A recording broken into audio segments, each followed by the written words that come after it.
ক্ষমতাসীন দল তারা তো বঙ্গবন্ধুর স্বপ্নের বাংলা কায়েম করবে, সোনার বাংলা কায়েম করবে, অনেকেই সে সোনার বাংলা কায়েম করার জন্য সমর্থনও দেয়। তা আমি আজকে একটা কথা বলি, সোনার বাংলা কায়েম কিভাবে হবে? আজকে তো এটা চুরের বাংলা হয়ে গেছে, আজকে এটা দুর্নীতির বাংলা হয়ে গেছে, লুটপাটের বাংলা হয়ে গেছে, ঘুষখোরের বাংলা হয়ে গেছে। আজকে একজন পুলিশের আইজি রিটায়ার্ড, শত শত বিঘা জমির মালিক, আজকে একজন সরকারি কর্মকর্তা, বোর্ড অফ রেভিনিউ কমিশনার, কি আশ্চর্য, হাজার হাজার কোটি টাকা মালিক। আজকে একজন পিএসসির ড্রাইভার, শত শত কোটি টাকা মালিক। হেলথের ডিজি ড্রাইভার, শত কোটি টাকা মালিক। এগুলি তো এই আওয়ামী লীগের সরকারের প্ররোচনায়, তাদের সহযোগিতা হয়েছে। তাহলে তারা সোনার বাংলা কায়েম করবে না, তো তারা চোরের বাংলা কায়েম করছে। মানে স্পিকার, আজকে অবস্থাটা কি? বাংলাদেশের প্রধানমন্ত্রী গেছেন চায়না, 100 কোটি ইউয়ান, 100 কোটি ইউয়ান মানে 1400 কোটি টাকা। আর এই সরকার তো কয়েক হাজার কোটি টাকা বড় বড় শিল্প গ্রুপের মাফ করে দেয়, তাই 1400 কোটি টাকার জন্য চায়না যাওয়ার দরকার থাকে। আজকে পথে দেখলাম ফুটবল টুর্নামেন্ট, প্রধানমন্ত্রীকে, ব্যাংকের ফুটবল টুর্নামেন্ট, প্রধানমন্ত্রী গেছেন এরশাদ আর্মি স্টেডিয়ামে, তার সাথে একজন সাথে শুভ্র দাঁড়িয়েওয়ালা মানুষ, তাকে 400 কোটি টাকা মাফ করে দিয়েছে। সেই মাফ করার বিষয়টা বাংলাদেশ ব্যাংক বলেছে তাদের যে মাফ করার 4টে ইনগ্রিডিয়েন্টস, একটা ইনগ্রিডিয়েন্টসও পড়ে না এই মাফ করা।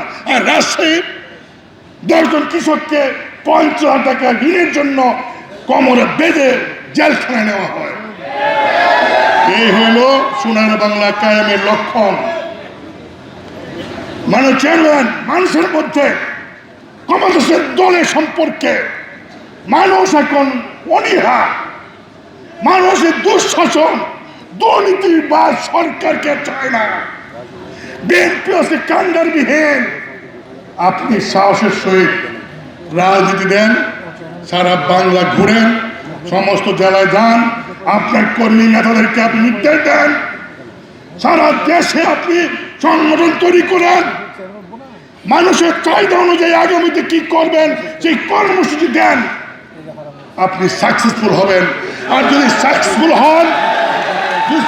হন তাহলে আপনার ভাইয়ের যে স্বপ্ন, যে আদর্শ, সেই আদর্শ বাস্তবায়ন হবে এবং আমরা আপনার সঙ্গে আছি। আপনি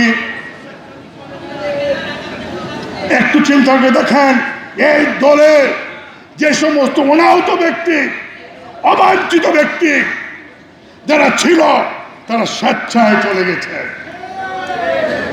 চলে গেছে। আমাদের তাদেরকে বের করে দিতে হয় নাই। এখন যে কর্মীরা আছেন, আপনার পরিশুদ্ধ কর্মী, পরীক্ষিত কর্মী, সেই সকল কর্মী, আপনি সকল কর্মীকে এক চোখে দেখবেন, এক চোখে দেখে সেই কর্মীদেরকে নিয়ে আপনি এগিয়ে যান। আপনার নেতৃত্বে আমরা এই দেশে এরশাদের আদর্শ বাস্তবায়ন করার জন্য, জাতির স্বপ্ন বাস্তবায়ন করার জন্য আমরা কাজ করে যাব। এবং যদি কাজ করে যাই, সেটাই হবে আমার নেতা এরশাদের আদর্শকে জিতিয়ে রাখার যে কৌশল, সেই কৌশল নিয়ে আপনি আপনার কর্মসূচি দিবেন। এই বলে আমার বক্তব্য শেষ করছি। সকলকে ধন্যবাদ। আসসালামু আলাইকুম।